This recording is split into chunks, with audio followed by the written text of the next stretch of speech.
Oke, assalamualaikum warahmatullahi wabarakatuh. Kembali lagi di channel Hendry, lebih tepatnya Om Hendry 17 ya. Oke. Nah, di sini aku akan membawakan cerita horor lagi. Diambil tetap dari Facebook juga, karena aku lihat banyak sekali yang menarik cerita-ceritanya. Oke.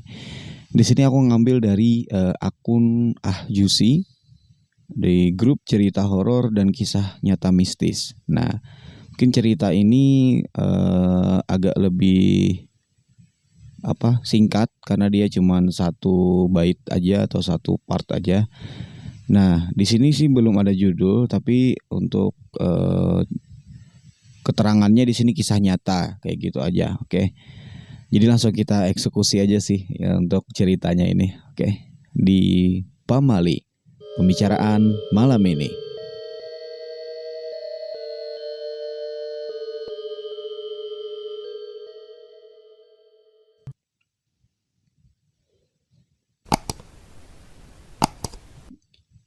Kisah ini berawal ketika nenekku yang membelikan sebuah rumah untuk diberikan kepada papaku sebagai warisan.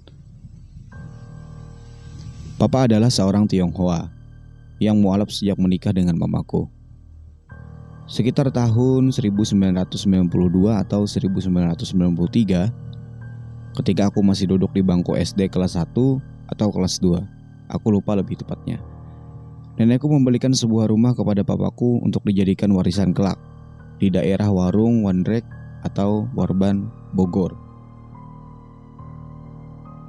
Berapa harga rumahnya aku tahu. Yang pasti rumah itu termasuk besar dengan bangunan tingkat. Aku dengar dari papaku, katanya nenekku membelikan rumah lumayan besar ini dengan harga cukup murah. Sebelum aku tinggal di Ciamas, Pagelaran. Namun rumah itu kelak akan menjadi bagian dari kakak papaku.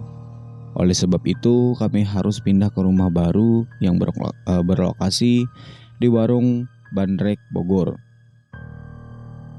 Saat itu aku masih berusia sekitar 6 atau 7 tahun. Aku senang sekali karena akhirnya aku bisa tinggal di rumah sendiri tanpa harus bersatu dengan keluarga uaku. Rumah ini tepat di pinggir jalan, jadi lumayan ramai jika pagi atau sore. Namun, tidak dengan suasana malamnya.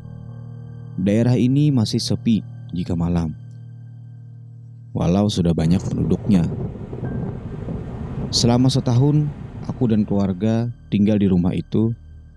Namun rentang waktu setahun itu, ada banyak sekali kejadian yang terjadi di luar nalar. Namun, ada 3 kejadian yang sangat berkesan dan tidak akan pernah aku lupa hingga saat ini. Kami, dalam kurung, aku, papa, mama, dan adikku merasa nyaman tinggal di rumah ini awalnya. Namun, kondisi itu hanya berlaku beberapa minggu saja. Hal pertama yang kami alami adalah hampir tiap malam kami sering mendengar suara tangisan. Tangisan perempuan yang menyayat hati. Uniknya, kejadian ini selalu berkisar pukul 0,2:30 dini hari. Awalnya, kami mengira itu suara tetangga sebelah yang ada di rumah kami. Kebetulan bangunannya merapat. Namun, esok paginya, ketika mamaku bertanya kepada tetangga sebelah, mereka malah mengira itu suara dari rumah kami. Mamaku tak ingin mengambil pusing akan hal itu. Kami biarkan saja, masing-masing saja menurut mamaku. Namun, lama-kelamaan, kami juga merasa terganggu. Akhirnya, orang tuaku putuskan untuk mencari kiai agar membantu mengatasi masalah ini. Setelah dibersihkan dan dipagari, akhirnya malam berikutnya kami tak mendengar suara itu lagi. Namun, ternyata dugaan kami salah. Kami merasa tenang tanpa suara tangisan yang menyayat hati itu tadi. Cuman hanya beberapa hari saja. Selanjutnya terdengar lagi. Jujur, saat aku menulis ini dan mengingat kejadian itu, aku jadi merinding sendiri. Akhirnya, kami biarkan saja suara tangisan itu berdampingan. Oh, jadi sehariannya dengar suara tangisan nih di rumah itu. Kejadian kedua, hampir menjelang subuh, sering terdengar suara alat masak di dapur saling berdentangan seperti ada orang yang sedang masak. Keran kamar mandi juga sering hidup dan mati sendiri. Bahkan tak jarang timbul suara seperti ada orang sedang mandi. Pokoknya, sejak pukul 2:30 pagi hingga subuh, rumah kami ramai dengan suasana suara aneh. Uniknya, semua suara itu lenyap sama sekali ketika azan mulai berkumandang. Selain suara aneh tadi, ada kejadian unik yang membuat mamaku senyum-senyum sendiri. Pernah suatu malam, ketika kami sedang selesai makan malam setelah maghrib, rencananya kami akan pergi ke rumah nenek di Batu Tulis. Sebelum berangkat, papaku berkata, "Ma, mending cuci piring dulu. Yang piring bekas makan tadi, biar nanti pas pulang mama jadi santai aja." "Nanti aja lah pak, pulangnya aja, mama males sekarang." "Terserahlah," jawab papaku.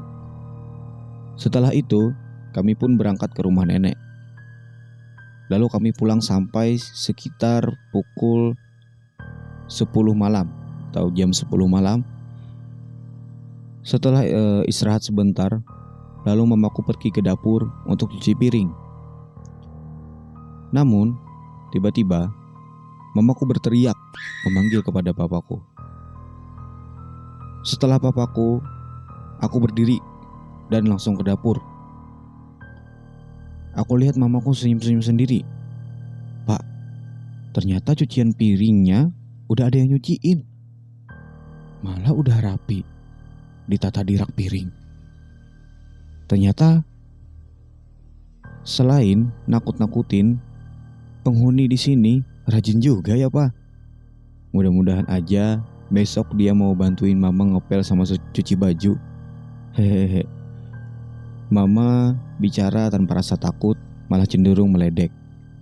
"Hus, jangan ngomong sembarangan, ntar kualat loh," jawab papaku.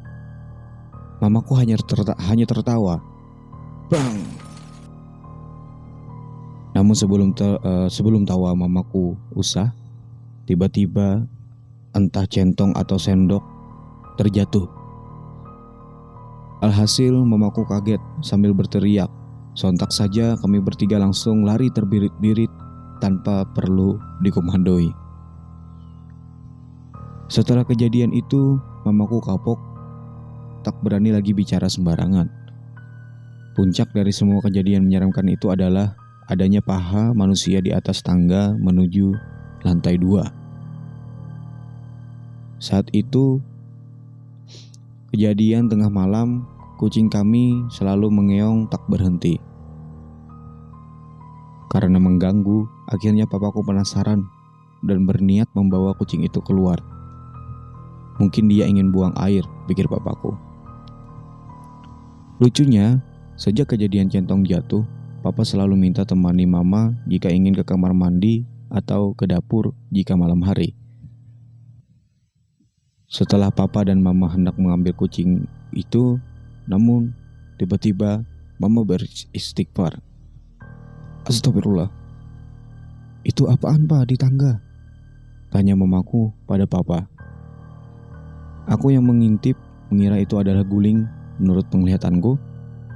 Namun setelah papa membersihkan matanya, lalu mendekati benda yang terasa asing itu karena penasaran. Papa berteriak, langsung turun dari tangga hingga akhirnya terjatuh. Papa dan mama segera berlari ke kamar. Kami memang hanya menggunakan kamar yang di lantai bawah. Bahkan kami menempati hanya satu kamar bersama.